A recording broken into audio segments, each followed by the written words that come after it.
Welcome back everyone. नमस्ते सभी को।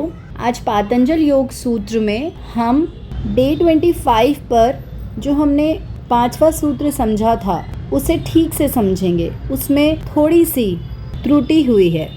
5वां सूत्र कहता है वृत्तयः पंचतय क्लिष्टाः, अर्थात मानसिक परिवर्तन 5 पंचतयः 5 की तय में होता है। मतलब हम कह सकते हैं कि लेयर्स में होता है, 5 परतों में होता है।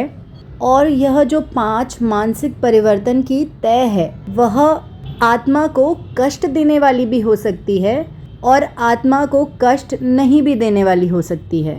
बस इतना ही है 5वां सूत्र।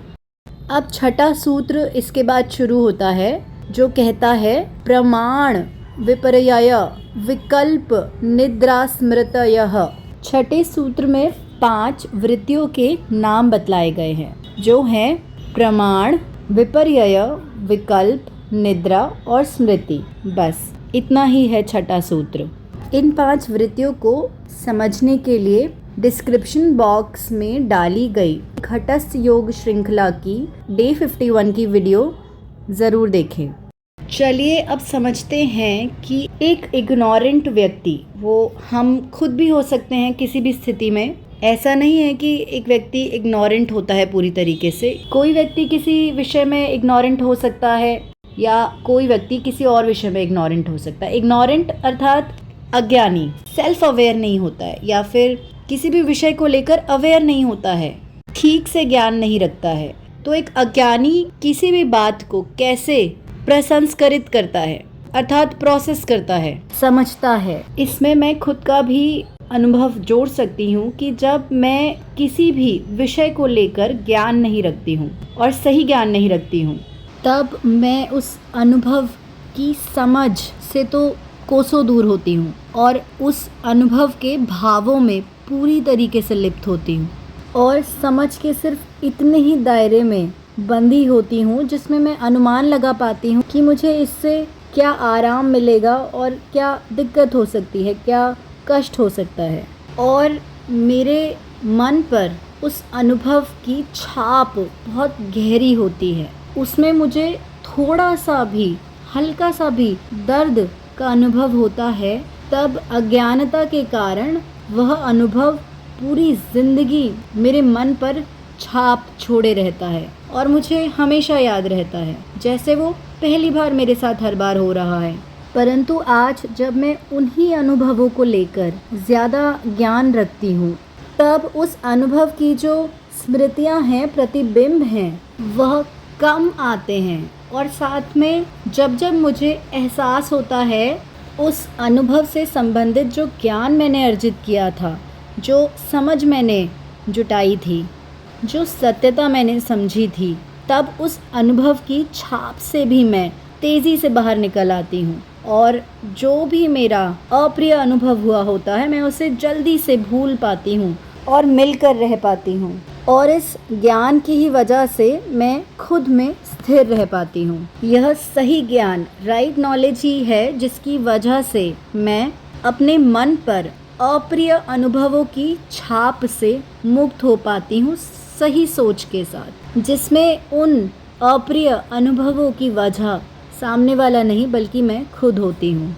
अब इसी अनुभव पर मैं, क्योंकि बार बार चाहे हमेशा नहीं पर स्मृतियाँ आ रही हैं वापस, प्रतिबिंब भी बन रहे हैं वापस, छाप अभी भी है मेरे मन पर इस अनुभव की, तो मैं और चिंतन करती हूँ और ज़्यादा ज्ञान अर्जित करती हूँ और ज़्यादा ज्ञान अर्जित करती हूँ और रिफाइंड तरीके से समझती हूँ और ज़्यादा चिंतन करती हूँ उस आखिरी क्यों तक, उस आखिरी कैसे तक, उस आखिरी क्या तक, उन सभी आखिरी सवालों तक जिसके बाद कोई और जवाब नहीं हो सकता। वह मूल ज्ञान है, वहाँ तक सवाल करती हूँ और अपनी समझ बिठाती हूँ। सिर्फ खुद से नहीं धारणा बनाती, ज्ञानियों द्वारा बतलाए गए ज्ञान को पूर्ण तरीके से अपने सवालों का जवाब ढूंढने के लिए लागू करती हूँ।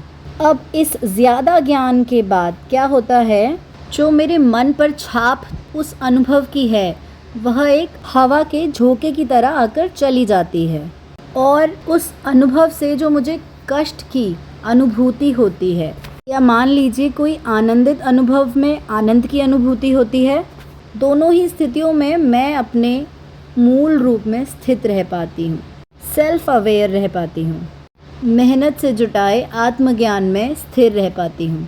पर इससे भी ऊपर की स्थिति होती है जिसमें उच्च स्तर का ज्ञान होता है, जिसमें व्यक्ति मूल स्वरूप में जड़ा हुआ होता है, उस ज्ञान में वह जड़ा हुआ होता है। सिर्फ उसे ज्ञान होता नहीं है, ज्ञान उससे अलग नहीं होता, वह ज्ञान ही बन जाता है। उस स्थिति में उसके दुखद और सुखद दोनों ही अनुभवों में वह व्यक्ति अपनी पूर्णता से भली भांति अवगत होता है और जो सामने आनंद और कष्ट के अनुभव होते हैं उससे उसके मनस्पटल पर, माइंड फील्ड पर किसी भी प्रकार की वृत्ति नहीं बनती। वह अनअफेक्टेड रहता है, वह अपने अनुभव से जुड़ा ही नहीं होता है, किसी भी प्रकार के लगाव में नहीं होता है, वह अब अपने अनुभव का दृष्टा बन जाता है। यहाँ तक सुनने के लिए धन्यवाद। अब कल जारी रखेंगे।